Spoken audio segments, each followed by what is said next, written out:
broadcast. We will, however, remain on the air to bring you all developments as promptly as we receive them in the wake of the assassination of our president. Now we pause for station identification.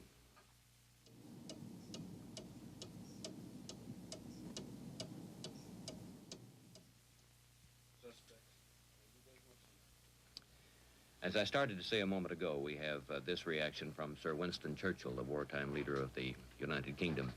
He said tonight that the assassination of President Kennedy is a monstrous act which has taken from us a great statesman and a wise and valiant man. The World War II leader, who will be 89 years old on the 30th of November, issued a statement from his London residence after listening to television accounts of the president's death.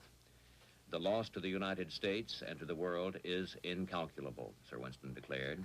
Those who come after Mr. Kennedy must strive the more to achieve the ideals of world peace and human happiness and dignity to which his presidency was dedicated. A spokesman for Sir Winston said he and Lady Churchill sat up past 10 p.m. to keep in touch with developments over television, which is quite a late hour for a gentleman of his age. We also have a reaction from New Jersey's Governor Hughes. I believe this is voice only. Is that correct? I believe that's correct. We would like you to hear now the comments of New Jersey Governor Hughes on the passing of President Kennedy.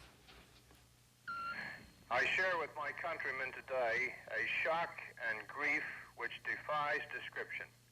A young and fearless American has died in the service of his country, even as many years ago his body absorbed the wounds of battle in the name of freedom. Now John Kennedy belongs to history, and his courageous spirit joins the fellowship of those who never flinched in the doing of right and in the search for justice. May God bless him and his family and the America he loves so deeply. To President Johnson, now assuming the burdens of an office on which rest the hopes of all humanity, go the prayers and dedication of every one of us. Richard J. Hughes, governor of New Jersey, and his reaction to the death of President Kennedy. To remind you, the plane bringing President Johnson, who has been sworn into office, back to Washington and transporting also the body of the late President John F. Kennedy should be nearing Washington now, as a matter of fact. It is scheduled to arrive at Andrews Air Force Base, which is just outside the nation's capital, at 5 minutes past 6 Eastern Standard Time this evening, which is a matter of some 15 or 20 minutes. NBC has a mobile unit there. It is our thought that we will bring you pictures from the scene as the plane comes in to make its landing.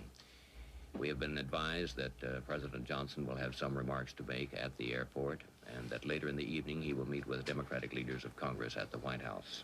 Bill? There is some additional background on this suspect who has been picked up in Dallas, Frank. Dallas police official, Captain Ganaway, said the suspect, Lee Oswald, being questioned both in the shooting of a Dallas policeman who was fatally injured and in the killing of the president. According to a man from the Cuban Student Directory in New Orleans, this man Oswald was in New Orleans 2 months ago as the chairman of a pro-Castro Fair Play for Cuba committee.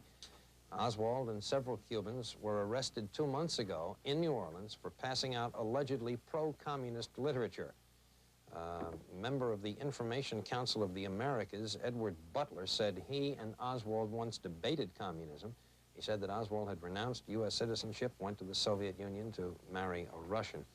What we know about this man, aside from this political background, is this: that he was in a gunfight with 2 Dallas policemen this afternoon, that he allegedly killed one of them, that the other captured him, that at the time he was captured, he said something like, "It's all over now."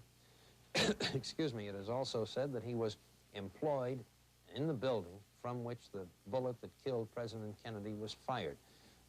There was found in the building a rifle, a high-powered rifle with a telescopic sight on it, and remnants of some chicken near a 5th-floor window. People who were in the motorcade saw a rifle being withdrawn from that window, and it is the supposition that whoever killed the president staked himself out as a sniper, provided himself with food, and just sat there waiting for the motorcade to pass by. At the time the motorcade came into rifle view of the building, if that is the term, we are told by NBC's Robert McNeil, who was in the motorcade, that it was traveling at about 10 to 15 miles an hour, moving fairly slowly.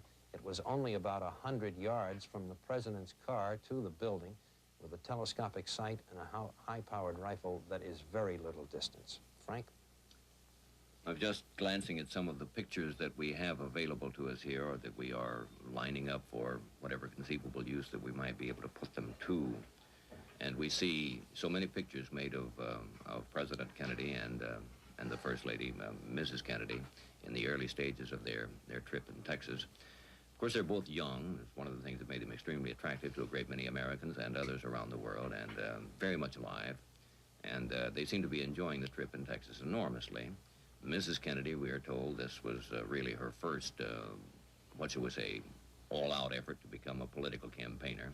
The indications were that their campaign plans for 1964 called for her to play quite a prominent role. She was active in the president's first campaign as much as she could. She was removed from that arena quite early so that she might bring them their second child, the boy, John. And this is a picture now, as a matter of fact, made of them earlier, both in profile. She's smiling, the president looking straight ahead. And by all accounts, she was enjoying herself, this first real exposure to campaigning.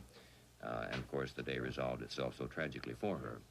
But the information that we have is that she conducted herself in absolutely impeccable fashion for the circumstances. That she was, of course, sitting with the president when the bullet struck him. She exclaimed, "My God, he's hit." She dropped to the bottom of the seat. It's a jump car. It has jump seats, has quite an area of foot room, leg room in front. The president's body slumped down there, and she fell down over him, and she accompanied him to the hospital. She helped take his body from the car and place it on a stretcher, which carried it into the emergency section of the hospital. And a bouquet of yellow roses, which had been presented to her upon her arrival at the airport in Dallas, was still on the back seat of the car, which by this time, of course, bore the blood stains. That she went in the hospital, and that when she was informed of the president's death, that there was no hysterics, that she bore up remarkably well under these staggering circumstances. Her whereabouts at this precise moment, I would suppose she's on the plane with the president's body returning to Washington.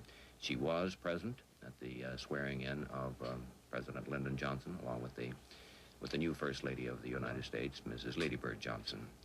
So what had set out to be quite a new experience for her, and something that she might enjoy considerably, has turned into the utmost tragedy. This is a picture of President Kennedy shaking hands with well-wishers on his arrival in Texas, and in the background, if you can make it out, with the little black pillbox hat and the hair falling over her right eye, and her hand at her waist is a beaming Mrs. Kennedy. I would guess that would be the Air Force Base where they flew in today, Frank, to Fort Worth. There's this report. We are going back over material you may have heard before, then again you may not. But it was said by doctors at Parkland Memorial Hospital in Dallas, who were in the emergency room where the president was brought, we never had any hope of saving his life. It is also reported by a New York Times reporter that the priest who administered the last rites of the Catholic Church to President Kennedy said that the president was already dead when he, the priest, arrived in the hospital. The very Reverend Oscar Huber said he had to draw back a sheet that was covering the president's face so he could begin administering the sacrament of extreme unction.